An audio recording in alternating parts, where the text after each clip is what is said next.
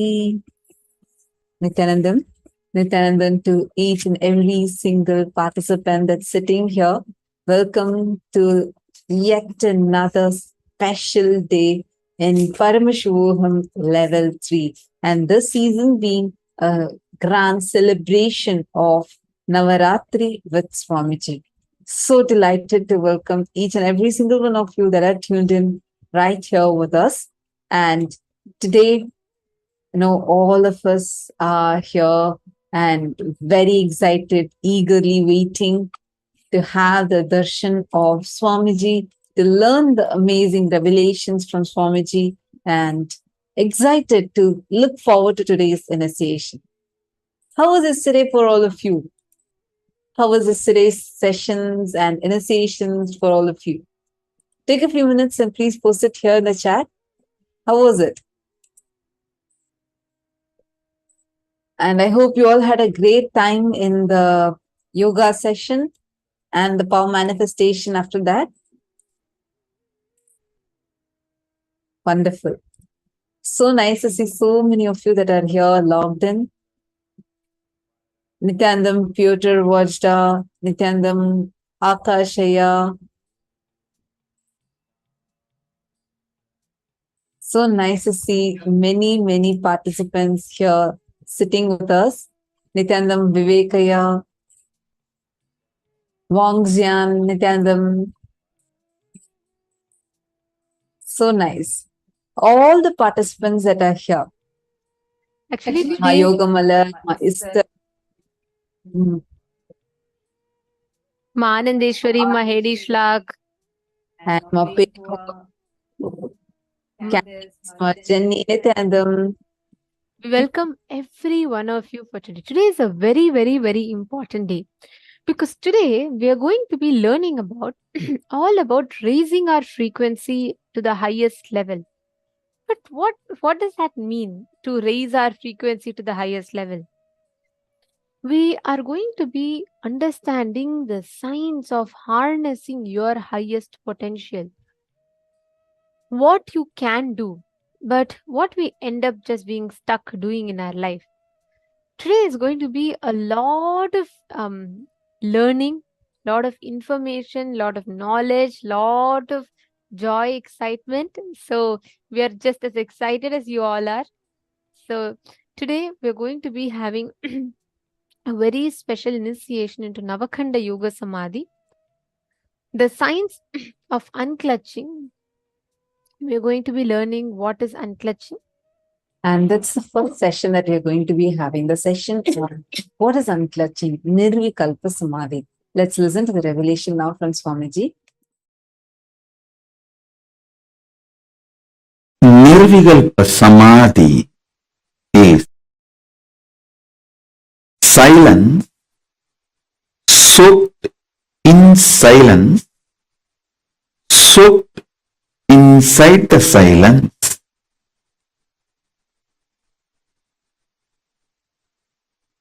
Shanti, soaked inside the Shanti, soaked inside the Shanti. Listen. I'll repeat. Nirvikalpa Samadhi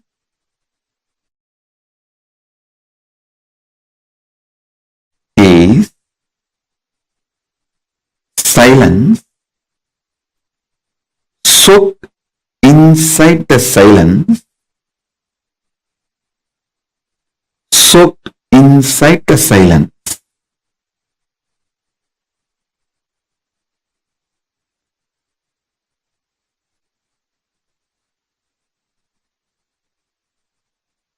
Contemplate on it.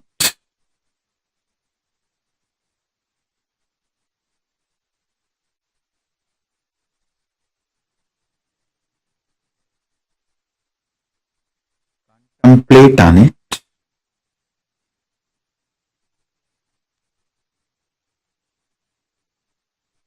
I initiate all of you into Nirvikalpa Samadhi as a living experience today.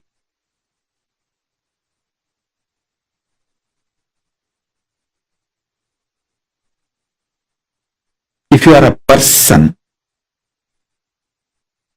using English as the language for your inner talk, use this line to meditate now. Silence, soaked inside the silence, soaked inside the silence.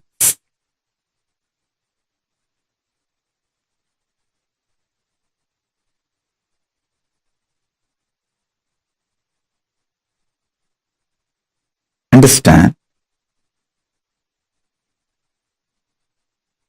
I'm going to fill you with intense, ferocious, powerful, living silence, not dead silence, living silence.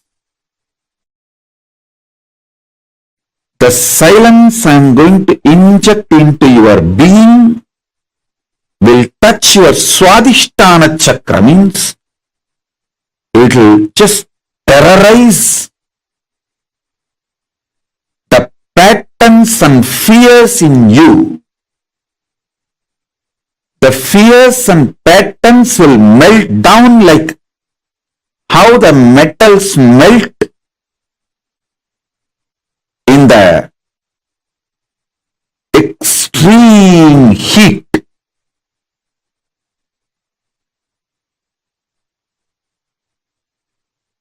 In that absolute heat, how the metal melts, same way all your patterns will melt. So it is not dead silence. So listen carefully. It is not dead silence. It's a living silence. I'll initiate you into this living silence. So, you are liberated from the patterns. I tell you, freeing yourself from the fear gives you the power to negotiate in life. Understand? Everything is negotiation in the life.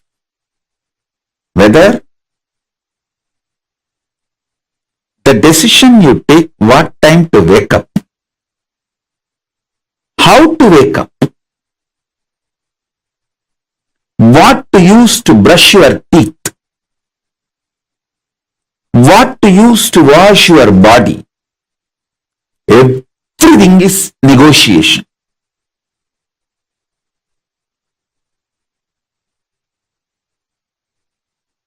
Whether you talk to yourself and convince yourself for some activity, or convince your spouse for something, convince your team,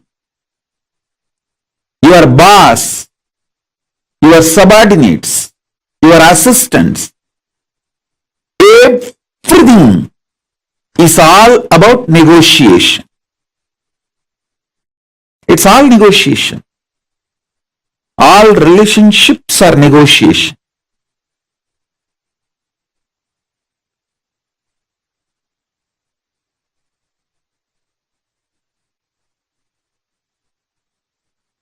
When your fear patterns melts away, you will be so clear about the negotiation with life. You will create such blissful, happy, powerful ambience around you. And you will know very clearly with whom you should negotiate, what, how. You will be the boss of your life if you master your fears and ability to negotiate. That's all. That's all is life. So with this infusing Nirvikalpa Samadhi in you, melting down your fears, I will empower you with the negotiation power. Negotiation skills.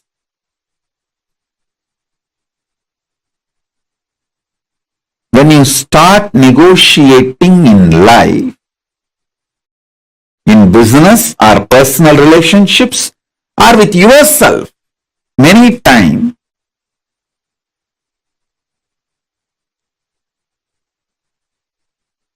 even what time to sleep, what time to wake up, if you learn how to negotiate with yourself, you will be successful in all the lifestyle I am teaching.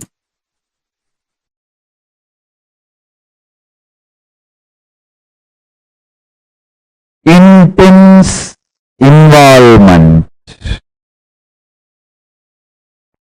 is the expression called Shakti, is directly proportionate to your ability to be in the space of Nirvikalpa Samadhi, Shivam.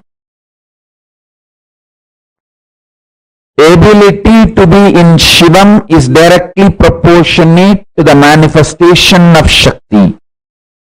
Manifestation of Shakti is directly proportionate to your ability to be in Shivam.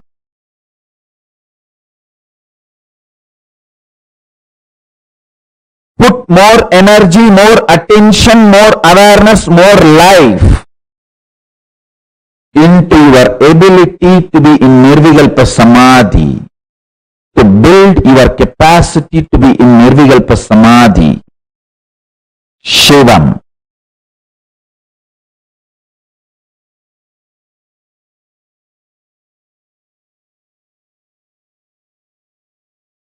The whole Kailasa governance, listen carefully, the whole Kailasa governance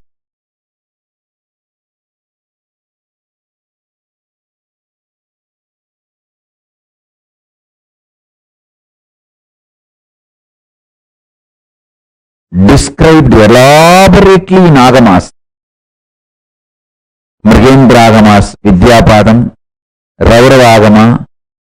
In multiple Agamas, Paramashiva elaborately describes the whole thing is founded on this principle. Your ability to be in Shivam is directly proportionate to your ability to manifest as Shakti. Your ability to manifest as Shakti is your ability to be in Shivam.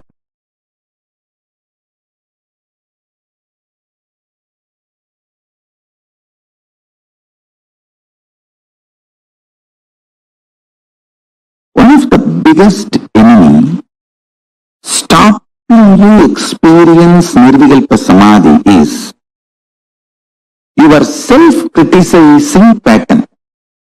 See,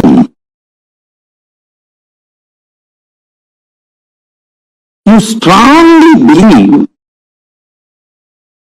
you have not achieved oneness, Nirvikalpa Samadhi, unclutching, completion, because there is a definition for that state and that definition is not manifesting in you.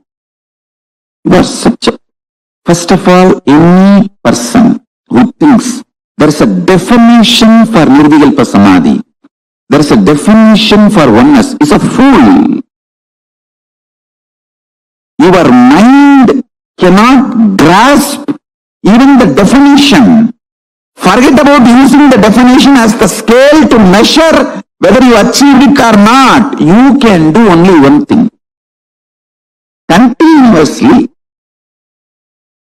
remember to surrender, consciously declare to Mahadeva, Paramashiva, I am consciously declaring. Manifesting in me only you can do.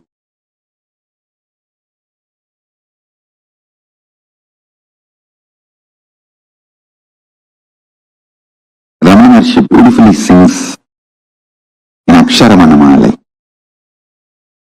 Aru Kavani Andani Agattidil Agilam Vazhittidum Arunachala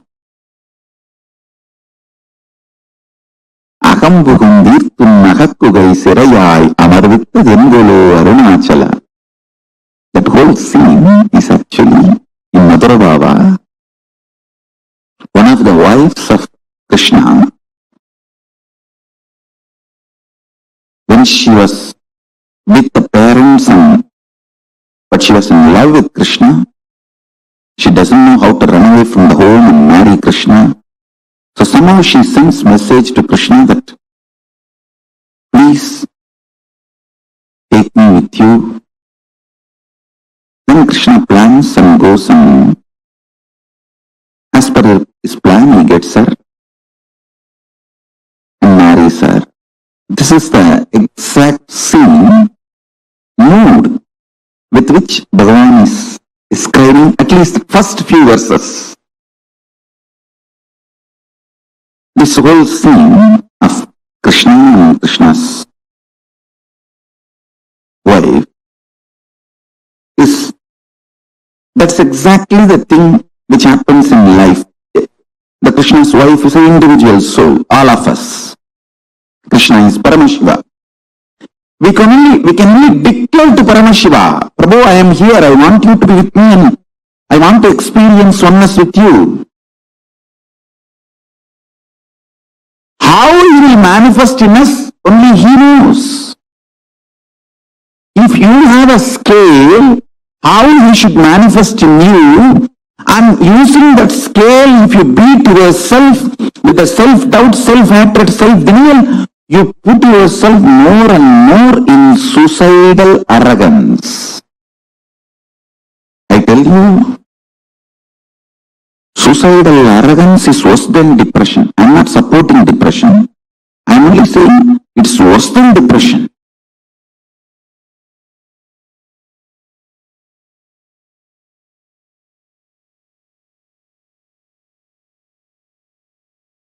I tell you precisely, exactly right attitude. Declare to Paramashiva, Prabhu, really, I personally do not know much about the way you exist. But as per your declaration in Vedas and Agamas and my Guru's confirmation, I have some idea about how you exist. Whether that idea is complete or not, I do not know. But what I know as me, I surrender unto you. I offer me to you. Please, you take away me in you. You radiate. Let you alone exist. Let me experience absolute oneness, Nirvikalpa Samadhi, unclutching, complete completion, or whatever the highest state. I may not know the name or words to describe. Let me experience that. Declare it consciously. Remember one thing. Even if you are consciously enjoying somebody swimming, his brain activity, his neuron activity is mirrored in you. Even ordinary swimming These neuron activities are mirrored in your brain. Can't you understand the great cosmic experience, existence, Paramashiva, when you surrender to him, will his neuron activity not mirror in you? Don't you understand? When you pray, when you decide to have feeling connection, when you declare to have oneness with Paramashiva, be assured simply his neuron activities mirror in your brain. How it should, you don't put a condition. Once you surrender and declare, whatever is happening, decide to know very clearly that is he manifesting. If you are even feeling irritated, what can be done? That is the way he is manifesting. Whatever he is manifesting. Go with that peacefulness, Shanta Swarupa. Then he sinks deeper and deeper into your being. Your being sinks deeper and deeper into his existence.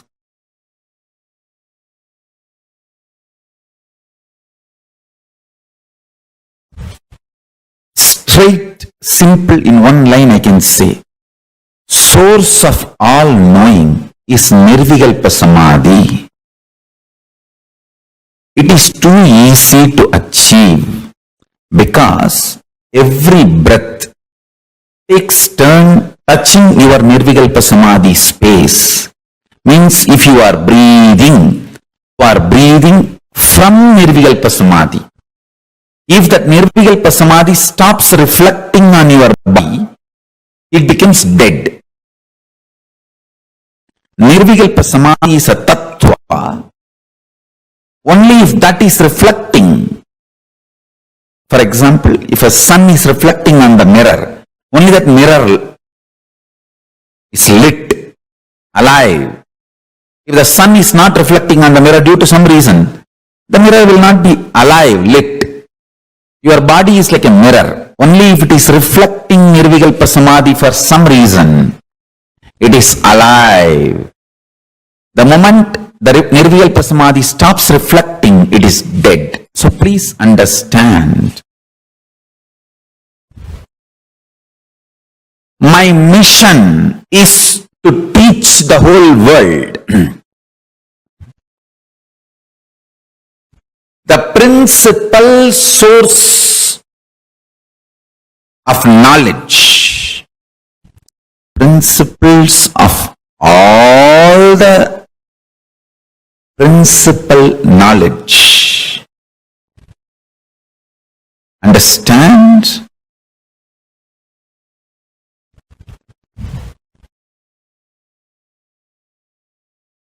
Is Nirvikalpa Samadhi.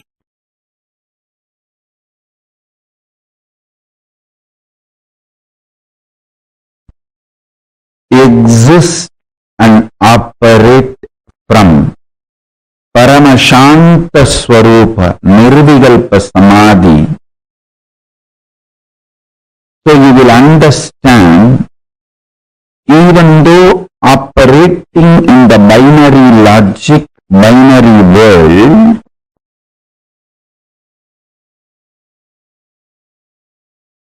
the binariness of the world is not ultimate truth. Ultimate truth is more than the binariness of the world. Understand? Good and bad, right and wrong, 0, 1. This binariness is easy for operation, does not mean it is ultimate truth.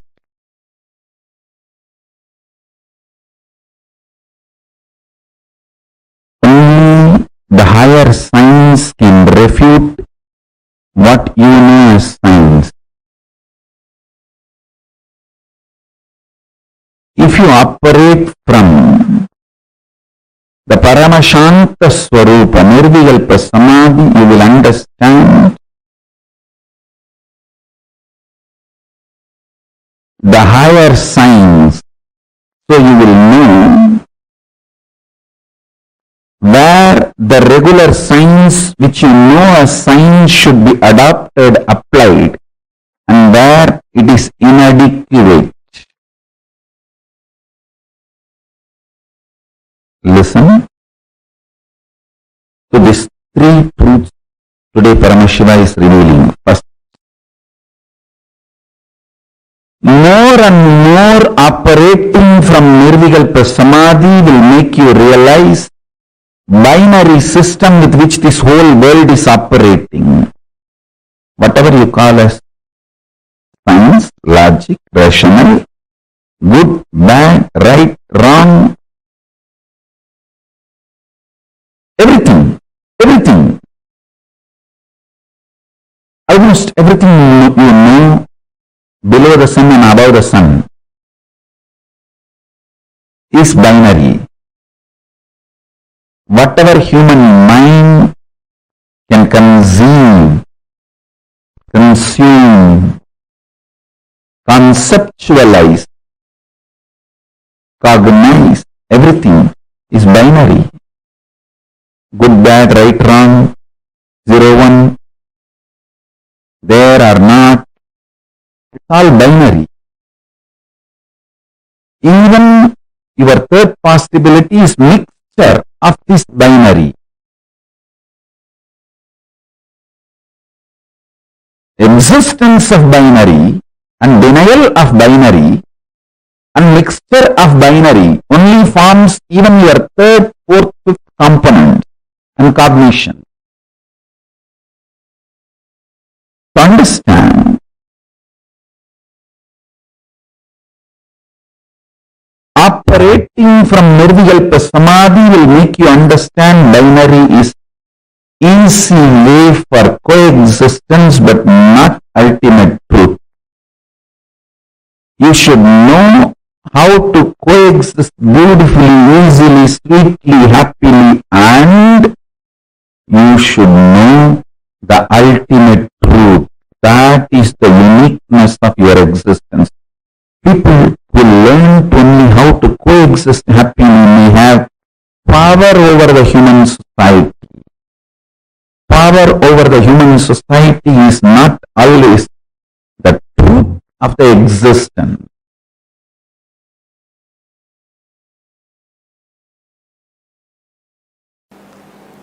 Understand? Perpetual completion means ability to sit in the completion continuously without tiredness, boredom, without any incompletion able to move you. Without tiredness, boredom, without any incompletion able to move you. It is like a sit. Whenever incompletions comes up, relive and drop the incompletion. Again, just sit. The space of completion. It will almost look like the initial level, the person who has a diarrhea, how he runs to the restroom and comes back. And in next 5 minutes again he runs to the restroom and comes back. Again he runs to the restroom and comes back. In the initial it will look like that only. But in few minutes it will settle down. It may look like a wrong analogy. You can sit with open eyes or closed eyes. But you can't engage yourself in unconscious slumber, means sleeping. You can't engage yourself in just getting lost in the flow of thoughts. No. You only sit in the space of complete completion. I'm going to be here continuously encouraging you and guiding you. Listen. Listen to the instruction. You don't need to keep your eyes closed or eyes open. It's up to you. You want to keep your eyes open, keep it open. If you want to keep your eyes closed, keep it closed. It's up to you. But no thought current inside. You will sit in the space of completion. Any thought comes up is an incompletion. Then see the source. Why that thought? Feeling agitated, feeling irritated, feeling tired, feeling bored. Why that thought? See the source. When you started developing the same thought trend, relive, complete, relieve, come back to completion. How many of you understand the process? Shall we start? It will not be difficult, I tell you. Very easy it will be. Only first 10 thought you have to do completion, and then after that it is just a simple decision, you will be in the space of completion. That is all. Permanent pain is nothing but every individual separate thoughts continuously coming. There is no permanent, continuous. Broken leg, I have had a hand fracture. Every thought of pain is continuous, not permanent.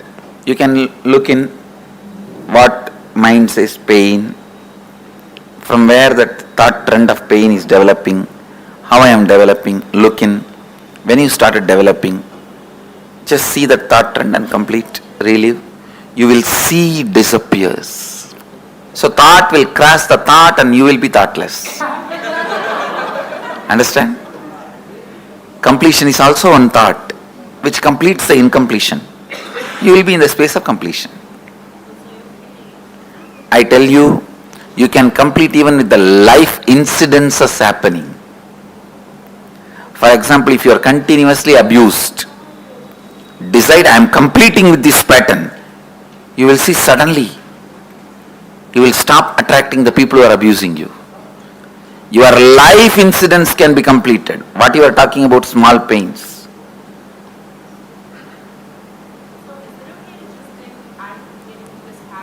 Yes. I think going through a little bit inside and reliving will help you. No, that hatred to go in is one more pattern.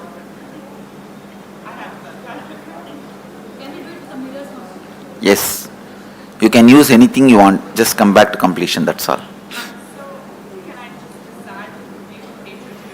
You can. Everything in this session I am trying to teach you is completion is your simple decision.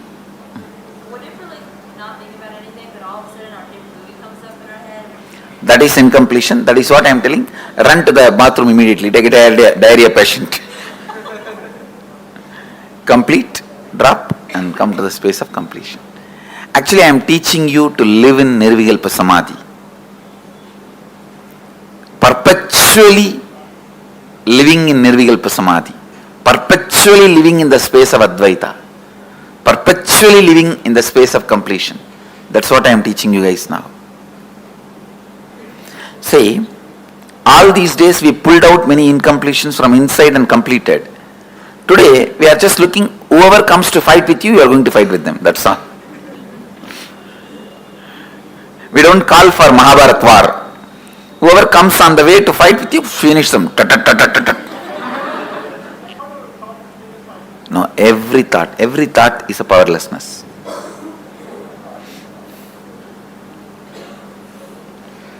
Shall we start? Yes. You don't need to close your eyes or tie the ribbon. Just sit. If you want to close your eyes, you can close. If you want, you can pick up your mirror. Let's start.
Nirvikalpa Samadhi is our innate ability to fall into the space of unclutching as per our will. All of us we go through our different thought patterns, we go through our different emotions, the different reactions and responses that happens in our system. But the space of Nirvikalpa Samadhi, right? What happens is every time we just sit back to the space of Samadhi, that space simply beautifully flowers inside of us as a declaration, manifestation of Paramashiva. Like Swamiji beautifully told, right? The existence of Paramashiva gets strengthened in you when you manifest the space of Nirvikalpa Samadhi. Your experience of your ability to connect to that highest frequency in which Paramashiva exists, that space is Nirvikalpa Samadhi. Now, the way you can experience Nirvikalpa Samadhi, see, for example, if the Nirvikalpa Samadhi stops reflecting on your body, it becomes dead. Like how the sun is reflecting on the mirror.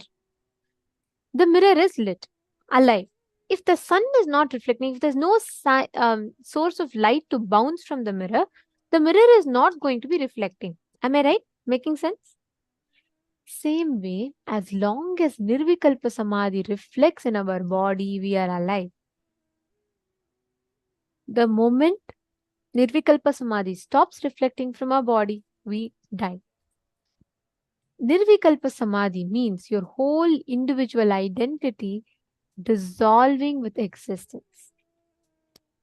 One of the biggest enemies stopping you from experiencing Nirvikalpa Samadhi is your self-criticizing patterns. Oh, can I do this? Am I capable of doing this? I don't think I can do all this. I don't think this is possible for me.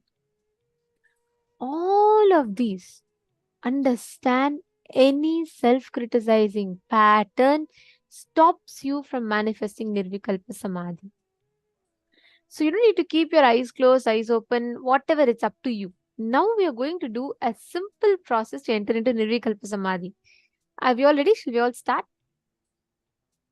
Very simple and a very easy process. You can just sit right now and fall into that space of Nirvikalpa Samadhi. Ready? Can I request all of you to sit straight?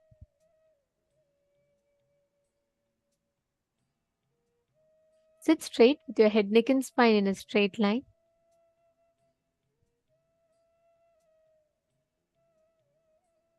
Please close your eyes. I request all of you to now connect in the space of oneness. Just bring that space of Nirvikalpa Samadhi inside of you. Which means no thoughts. Nirvikalpa means no thoughts. Sitting in that thoughtless space.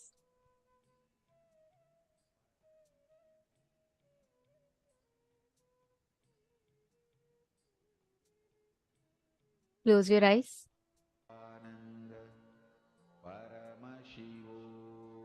Chant the Mahavakya.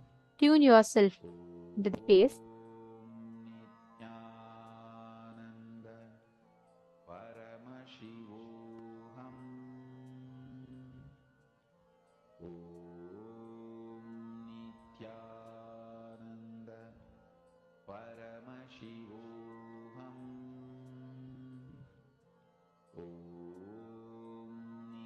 And continuously chant the Mahavakya.